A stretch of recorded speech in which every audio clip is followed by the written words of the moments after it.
بسم الله الرحمن الرحيم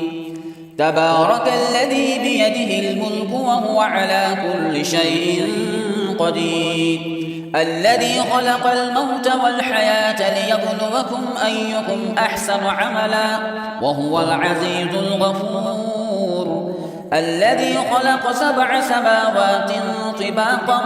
ما ترى في خلق الرحمن من تفاوت فارجع البصر هل ترى من فطور ثم ارجع البصر كرتين ينقلب إليك البصر خاسئا وهو حسير ولقد زينا السماء الدنيا بمصابيح وجعلناها رجوما للشياطين وأعتدنا لهم عذاب السعير وللذين كفروا بربهم عذاب جهنم وبئس المصير إذا ألقوا فيها سمعوا لها شهيقا وهي تفور تكاد تميز من الغيظ كلما ألقي فيها فوج سألهم خزنتها ألم يأتكم نذير قالوا بلى قد جاءنا نذير فكذبنا وقلنا ما نزل الله من شيء إن أنتم إلا في ضلال كبير وقالوا لو كنا نسمع أو نعقل ما كنا في أصحاب السعير فاعترفوا بذنبهم فسحقا لأصحاب السعير إن الذين يخشون ربهم بالغيب لهم مغفرة وأجر كبير وأسروا قولكم أو اجهروا به إنه عليم بذات الصدور ألا يعلم من خلق وهو اللطيف الخبير هو الذي جعل لكم الأرض ذلولا فامشوا في مناكبها وكلوا من رزقه وإليه النشور أأمنتم من في السماء أن يخسف بكم الأرض فإذا هي تمور أم أمنتم من في السماء أن يرسل عليكم حاصبا فستعلمون كيف نذير ولقد كذب الذين من قبلهم فكيف كان نكير أولم يروا إلى الطير فوقهم صافات ويقبض ما يمسكهن إلا الرحمن إنه بكل شيء بصير أمن هذا الذي هو جند لكم ينصركم من دون الرحمن إن الكافرون إلا في غرور أمن هذا الذي يرزقكم إن أمسك رزقه بل لجوا في عتو ونفور أفمن يمشي مكبا على وجهه أهدى أمن يمشي سويا على صراط مستقيم قل هو الذي أنشأكم وجعل لكم السمع والأبصار والأفئدة قليلا ما تشكرون قل هو الذي ذرأكم في الأرض وإليه تحشرون ويقولون متى هذا الوعد إن كنتم صادقين قل إنما العلم عند الله وإنما أنا نذير مبين فلما رأوه زلفة سيئت وجوه الذين كفروا وقيل هذا الذي كنتم به تدعون قل أرأيتم إن أهلكني الله ومن معي أو رحمنا فمن يجير الكافرين من عذاب أليم قل هو الرحمن آمنا به وعليه توكلنا فستعلمون من هو في ضلال مبين قل أرأيتم إن أصبح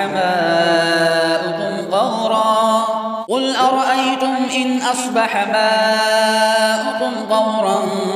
فمن يأتيكم بماء معين بسم الله الرحمن الرحيم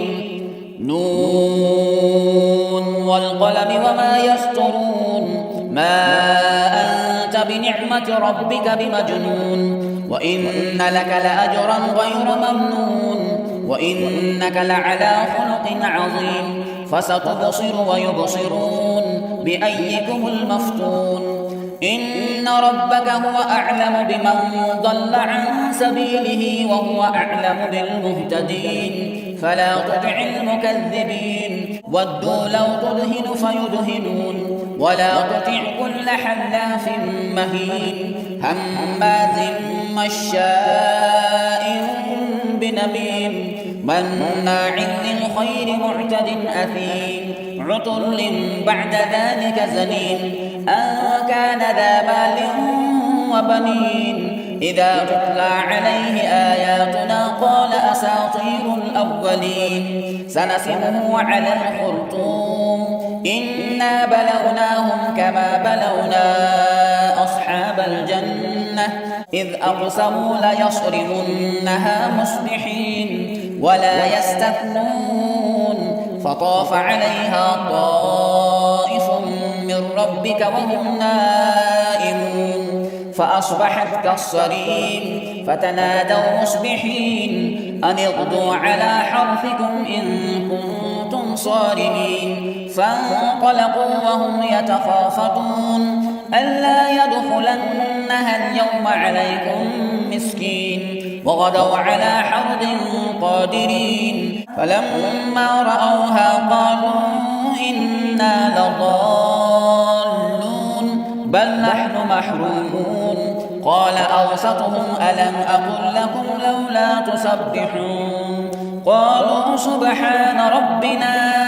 إنا كنا ظالمين فأقبل بعضهم على بعض يتلاومون قالوا يا ويلنا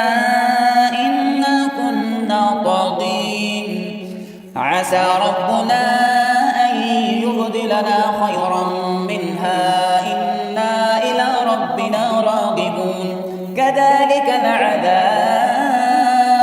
ولعذاب الآخرة أكبر لو كانوا يعلمون إن للمتقين عند ربهم جنات النعيم أفنجعل المسلمين كالمجرمين ما لكم كيف تحكمون أم لكم كتاب فيه تدرسون إن لكم فيه لما تخيرون أم لكم أيمان علينا بالغة إلى يوم القيامة إن لكم لما تحكمون سلهم أيهم بذلك زعيم أم لهم شركاء فليأتوا بشركائهم إن كانوا صادقين يوم يكشف عن ساق ويدعون إلى السجود فلا يستطيعون خاشعة أبصارهم ترهقهم ذلة وقد كانوا يدعون إلى السجود وهم سالمون فذرني ومن يكذب بهذا الحديث سنستدرجهم من حيث لا يعلمون وأملي لهم إن كيدي متين أم تسألهم أجرا فهم من مغرم مثقلون أم عندهم الغيب فهم يكتبون فاصبر لحكم ربك ولا تكن كصاحب الحوت إذ نادى وهو مكظوم لولا أن تداركه نعمة من ربه لنبذ بالعراء وهو مذموم فاجتباه ربه فجعله من الصالحين وإن يكاد الذين كفروا ليزلقونك بأبصارهم لما سمعوا الذكر ويقولون إنه لمجنون وما هو إلا ذكر للعالمين بسم الله الرحمن الرحيم الحاقة ما الحاقة وما أدراك ما الحاقة كذبت ثمود وعاد بالقارعة فأما ثمود فأهلكوا بالطاغية وأما عاد فأهلكوا بريح صرصر عاتية سخرها عليهم 7 ليال و8 أيام حصوما فترى القوم فيها صرعى كأنهم أعجاز نخل خاوية فهل ترى لهم من باقية وجاء فرعون ومن قبله والمؤتفكات بالخاطئة فعصوا رسول ربهم فأخذهم أخذة رابية إنا لما طغى الماء حملناكم في الجارية لنجعلها لكم تذكرة وتعيها أذن واعية فإذا نفخ في الصور نفخة واحدة وحملت الأرض والجبال فدكتا دكة واحدة فيومئذ وقعت الواقعة وانشقت السماء فهي يومئذ واهية والملك على أرجائها ويحمل عرش ربك فوقهم يومئذ 8 يومئذ تعرضون لا تخفى منكم خافية فأما من أوتي كتابه بيمينه فيقول هاؤم اقرءوا كتابيه إني ظننت أني ملاق حسابيه فهو في عيشة راضية في جنة عالية قطوفها دانية كلوا واشربوا هنيئا بما أسلفتم في الأيام الخالية وأما من أوتي كتابه بشماله فيقول يا ليتني لم أوت كتابيه ولم أدر ما حسابيه يا ليتها كانت القاضية ما أغنى عني ماليه هلك عني سلطانيه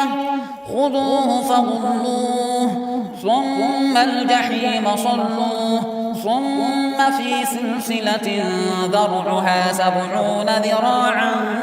فاسلكوه إنه كان لا يؤمن بالله العظيم ولا يحض على طعام المسكين فليس له اليوم هاهنا حميم ولا طعام إلا من غسلين لا يأكله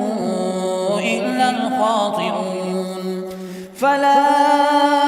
أقسم بما تبصرون وما لا تبصرون إنه لقول رسول كريم وما هو بقول شاعر قليلا ما تؤمنون ولا بقول كاهن قليلا ما تذكرون تنزيل من رب العالمين ولو تقول علينا بعض الأقاويل لأخذنا منه باليمين ثم لقطعنا منه الوتين فما منكم من أحد عنه حاجزين وإنه لتذكرة للمتقين وإنا لنعلم أن منكم مكذبين وإنه لحسرة على الكافرين وإنه لحق اليقين فسبح باسم ربك العظيم بسم الله الرحمن الرحيم سأل سائل بعذاب واقع للكافرين ليس له دافع من الله ذي المعارج تعرج الملائكة والروح إليه في يوم كان مقداره 50,000 سنة فاصبر صبرا جميلا إنهم يرونه بعيدا ونراه قريبا يوم تكون السماء كالمهل وتكون الجبال كالعهن ولا يسأل حميم حميما يبصرونهم يود المجرم لو يفتدي من عذاب يومئذ ببنيه وصاحبته وأخيه وفصيلته التي تؤويه ومن في الأرض جميعا ثم ينجيه كلا إنها لظى نزاعة للشوى تدعو من أدبر وتولى وجمع فأوعى إن الإنسان خلق هلوعا إذا مسه الشر جزوعا وإذا مسه الخير منوعا إلا المصلين الذين هم على صلاتهم دائمون والذين في أموالهم حق معلوم للسائل والمحروم والذين يصدقون بيوم الدين والذين هم من عذاب ربهم مشفقون إن عذاب ربهم غير مأمون والذين هم لفروجهم حافظون إلا على أزواجهم أو ما ملكت أيمانهم فإنهم غير ملومين فمن ابتغى وراء ذلك فأولئك هم العادون والذين هم لأماناتهم وعهدهم راعون والذين هم بشهاداتهم قائمون والذين هم على صلاتهم يحافظون أولئك في جنات مكرمون فما للذين كفروا قبلك مهطعين عن اليمين وعن الشمال عزين أيطمع كل امرئ منهم أن يدخل جنة نعيم كلا إنا خلقناهم مما يعلمون فلا أقسم برب المشارق والمغارب إنا لقادرون على أن نبدل خيرا منهم وما نحن بمسبوقين فذرهم يخوضوا ويلعبوا حتى يلاقوا يومهم الذي يوعدون يوم يخرجون من الأجداث سراعا كأنهم إلى نصب يوفضون خاشعة أبصارهم ترهقهم ذلة ذلك اليوم الذي كانوا يوعدون بسم الله الرحمن الرحيم إنا أرسلنا نوحا إلى قومه أن أنذر قومك من قبل أن يأتيهم عذاب أليم قال يا قوم إني لكم نذير مبين أن اعبدوا الله واتقوه وأطيعون يغفر لكم من ذنوبكم ويؤخركم إلى أجل مسمى إن أجل الله إذا جاء لا يؤخر لو كنتم تعلمون قال رب إني دعوت قومي ليلا ونهارا فلم يزدهم دعائي إلا فرارا وإني كلما دعوتهم لتغفر لهم جعلوا أصابعهم في آذانهم واستغشوا ثيابهم وأصروا واستكبروا استكبارا ثم إني دعوتهم جهارا ثم إني أعلنت لهم وأسررت لهم إسرارا فقلت استغفروا ربكم إنه كان غفارا يرسل السماء عليكم مدرارا ويمددكم بأموال وبنين ويجعل لكم جنات ويجعل لكم أنهارا ما لكم لا ترجون لله وقارا وقد خلقكم أطوارا ألم تروا كيف خلق الله 7 سماوات طباقا وجعل القمر فيهن نورا وجعل الشمس سراجا والله أنبتكم من الأرض نباتا ثم يعيدكم فيها ويخرجكم إخراجا والله جعل لكم الأرض بساطا لتسلكوا منها سبلا فجاجا قال نوح رب إنهم عصوني واتبعوا من لم يزده ماله وولده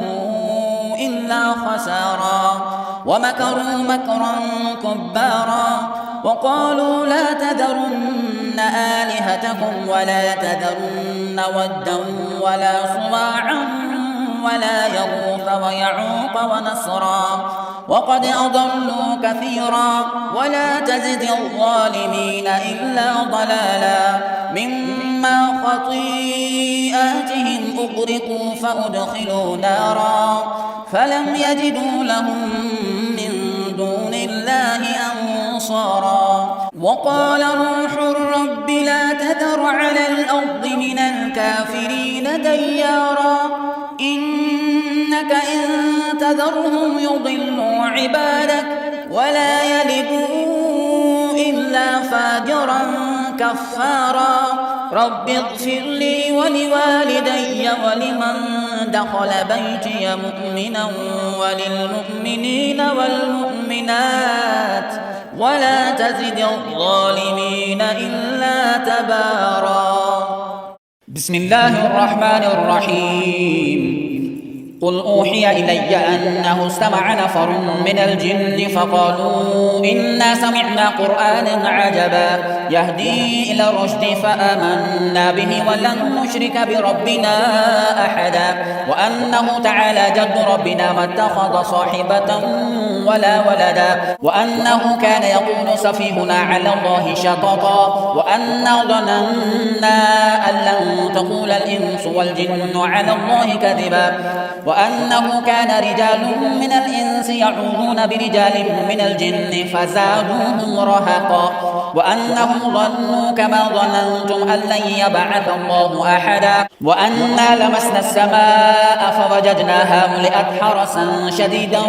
وشهبا وأنا كنا نقعد منها مقاعد للسمع فمن يستمع الآن يجد له شهابا رصدا وأنا لا ندري أشر أريد بمن في الأرض أم أراد بهم ربهم رشدا وأنا منا الصالحون ومنا دون ذلك كنا طرائق قددا وأنا ظننا أن لن نعجز الله في الأرض ولن نعجزه هربا وأنا لما سمعنا الهدى آمنا به فمن يؤمن بربه فلا يخاف بخسا ولا رهقا وأنا منا المسلمون ومنا القاسطون فمن أسلم فأولئك تحروا رشدا وأما القاسطون فكانوا لجهنم حطبا وأن لو استقاموا على الطريقة لأسقيناهم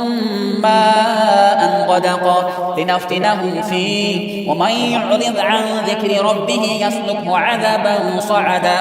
وأن المساجد لله فلا تدعوا مع الله أحدا وأنه لما قام عبد الله يدعوه كادوا يكونون عليه لبدا قل إنما أدعو ربي ولا أشرك به أحدا قل إني لا أملك لكم ضرا ولا رشدا قل إني لن يجيرني من الله أحد ولن أجد من دونه ملتحدا إلا بلاغا من الله ورسالاته ومن يعص الله ورسوله فإن له نار جهنم خالدين فيها أبدا حتى إذا رأوا ما يوعدون فسيعلمون من أضعف ناصرا وأقل عددا قل إن أدري أقريب ما توعدون أم يجعل له ربي أمدا عالم الغيب فلا يظهر على غيبه أحدا إلا من ارتضى من رسول فإنه يسلك من بين يديه ومن خلفه رصدا ليعلم أن قد أبلغوا رسالات ربهم وأحاط بما لديهم وأحصى كل شيء عددا بسم الله الرحمن الرحيم يا أيها المزمل قم الليل إلا قليلا نصفه أو انقص منه قليلا أو زد عليه ورتل القرآن ترتيلا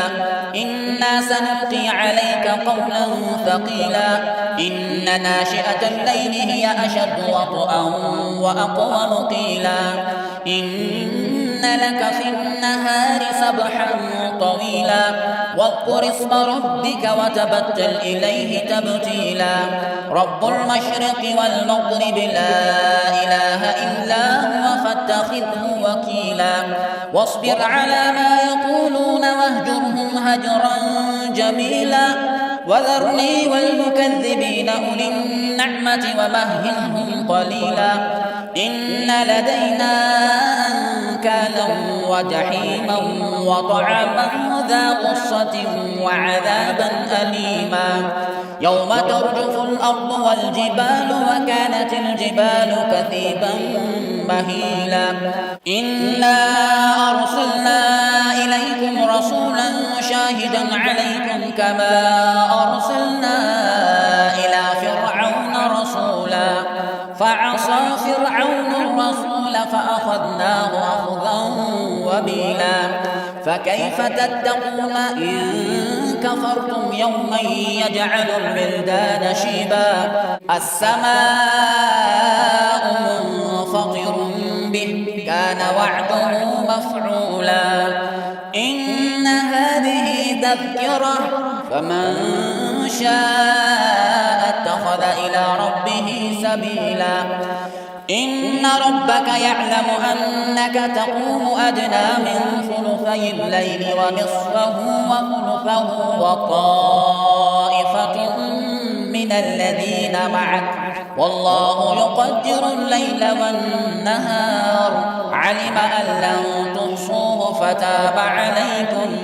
فاقرؤوا ما تيسر من القرآن علم أن سيكون منكم مرضى وآخرون يضربون في الأرض يبتغون من فضل الله وآخرون يقاتلون في سبيل الله فاقرؤوا ما تيسر منه وأقيموا الصلاة وآتوا الزكاة وأقرضوا الله قرضا حسنا وما تقدموا لأنفسكم من خير تجدوه عند الله هو خيرا وأعظم أجرا واستغفروا الله إن الله غفور رحيم بسم الله الرحمن الرحيم يا أيها المدثر قم فأنذر وربك فكبر وثيابك فطهر والرجز فاهجر ولا تستكثر ولربك فاصبر فإذا نقر في الناقور فذلك يومئذ يوم عسير على الكافرين غير يسير ذرني ومن خلقت وحيدا وجعلت له مالا ممدودا وبنين شهودا ومهدت له تمهيدا ثم يطمع أن أزيد كلا إنه كان لآياتنا عنيدا سأرهقه صعودا إنه فكر وقدر فقتل كيف قدر ثم قتل كيف قدر ثم نظر ثم عبس وبسر ثم أدبر واستكبر فقال إن هذا إلا سحر يؤثر إن هذا إلا قول البشر سأصليه سقر وما أدراك ما سقر لا تبقي ولا تذر لواحة للبشر عليها 19 وما جعلنا أصحاب النار إلا ملائكة وما جعلنا عدتهم إلا فتنة للذين كفروا ليستيقن الذين أوتوا الكتاب ويزداد الذين آمنوا إيمانا ولا يرتاب الذين أوتوا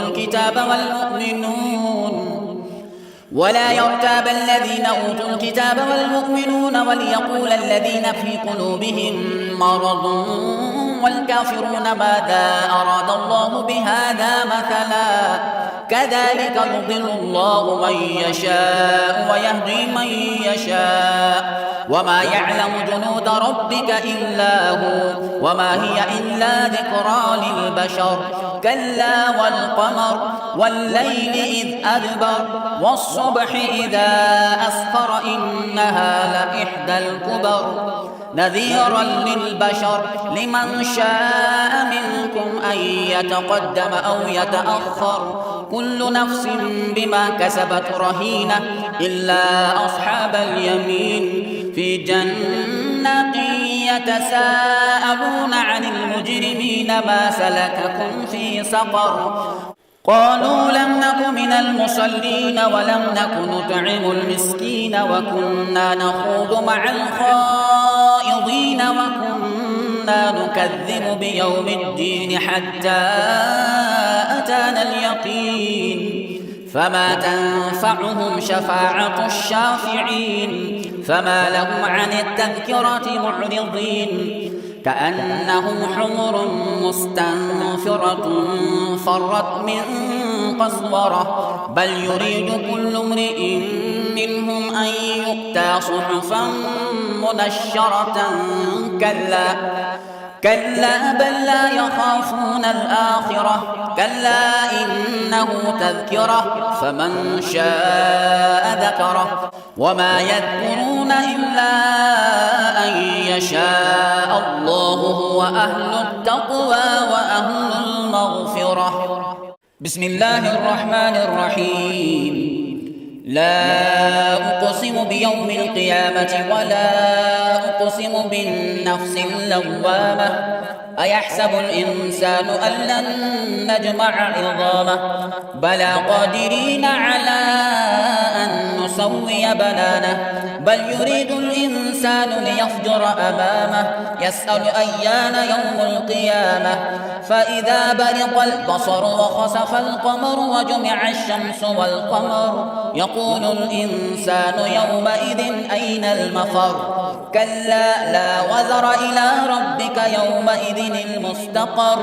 ينبأ الإنسان يومئذ بما قدم وأخر بل الإنسان على نفسه بصيرة ولو ألقى معاذيره لا تحرك به لسانك لتعجل به إن علينا جمعه وقرآنه فإذا قرأناه فاتبع قرآنه ثم إن علينا بيانه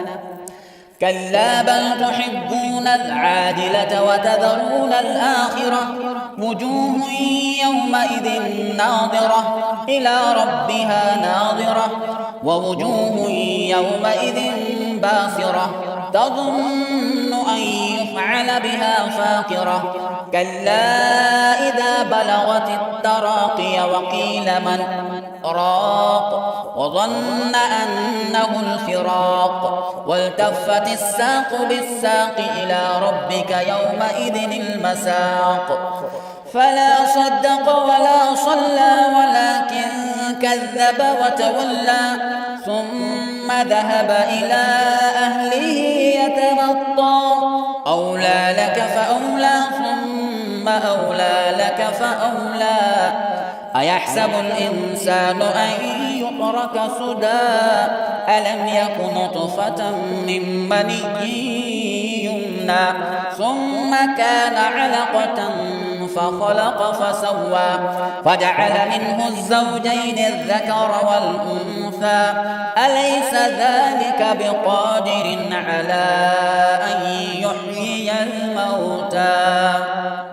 بسم الله الرحمن الرحيم هل أتى على الإنسان حين من الدهر لم يكن شيئا مذكورا إنا خلقنا الإنسان من نطفة أمشاج نبتليه فجعلناه سميعا بصيرا إنا هديناه السبيل إما شاكرا وإما كفورا إنا أعتدنا للكافرين سلاسل وأغلالا وسعيرا إن الأبرار يشربون من كأس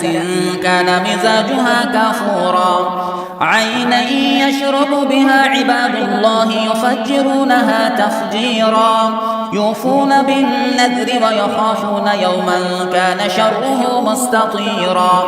ويطعمون الطعام على حبه مسكينا ويتيما وأسيرا إنما نطعمكم لوجه الله لا نريد منكم جزاء ولا شكورا إنا نخاف من ربنا يوما عبوسا قمطريرا فوقاهم الله شر ذلك اليوم ولقاهم نضرة وسرورا وجزاهم بما صبروا جنة وحريرا متكئين فيها على الأرائك لا يرون فيها شمسا ولا زمهريرا ودانية عليهم ظلالها وظللت قطوفها تذليلا ويطاف عليهم بآنية من فضة وأكواب كانت قوارير من فضة قدروها تقديرا ويسقون فيها كأسا كان مزاجها زنجبيلا عينا فيها تسمى سلسبيلا ويطوف عليهم ولدان مخلدون إذا رأيتهم حسبتهم لؤلؤا منثورا وإذا رأيت ثم رأيت نعيما وملكا كبيرا عاليهم ثياب سندس خضر واستبرق وحلوا أساور من فضة وسقاهم ربهم شرابا طهورا إن هذا كان لكم جزاء وكان سعيكم مشكورا إنا نحن نزلنا عليك القرآن تنزيلا فاصبر لحكم ربك ولا تطع منهم آثما أو كفورا واذكر اسم ربك بكرة وأصيلا ومن الليل فاسجد له وسبحه ليلا طويلا إن هؤلاء يحبون العاجلة ويذرون وراءهم يوما ثقيلا نحن خلقناهم وشددنا أسرهم وإذا شئنا بدلنا أمثالهم تبديلا إن هذه تذكرة فمن شاء اتخذ إلى ربه سبيلا وما تشاءون إلا أن يشاء الله إن الله كان عليما حكيما يدخل من يشاء في رحمته والظالمين أعد لهم عذابا أليما بسم الله الرحمن الرحيم والمرسلات عرفا فالعاصفات عصفا والناشرات نشرا فالفارقات فرقا فالملقيات ذكرا عذرا أو نذرا إنما توعدون لواقع فإذا النجوم طمست وإذا السماء فرجت وإذا الجبال نصفت وإذا الرسل أقتت لأي يوم أجلت ليوم الفصل وما أدراك ما يوم الفصل ويل يومئذ للمكذبين ألم نهلك الأولين ثم نتبعهم الآخرين كذلك نفعل بالمجرمين ويل يومئذ للمكذبين ألم نخلقكم من ماء مهين فجعلناه في قرار مكين إلى قدر معلوم فقدرنا فنعم القادرون ويل يومئذ للمكذبين ألم نجعل الأرض كفاتا أحياء وأمواتا وجعلنا فيها رواسي شامخات وأسقيناكم ماء فراتا ويل يومئذ للمكذبين انطلقوا إلى ما كنتم به تكذبون انطلقوا إلى ظل ذي 3 شعب لا ظليل ولا يغني من اللهب إنها ترمي بشرر كالقصر كأنه جمالة صفر ويل يومئذ للمكذبين هذا يوم لا ينطقون ولا يؤذن لهم فيعتذرون ويل يومئذ للمكذبين هذا يوم الفصل جمعناكم والأولين فإن كان لكم كيد فكيدون ويل يومئذ للمكذبين إن المتقين في ظلال وعيون وفواكه مما يشتهون كلوا واشربوا هنيئا بما كنتم تعملون إنا كذلك نجزي المحسنين ويل يومئذ للمكذبين كلوا وتمتعوا قليلا إنكم مجرمون ويل يومئذ للمكذبين وإذا قيل لهم اركعوا لا يركعون ويل يومئذ للمكذبين فبأي حديث بعده يؤمنون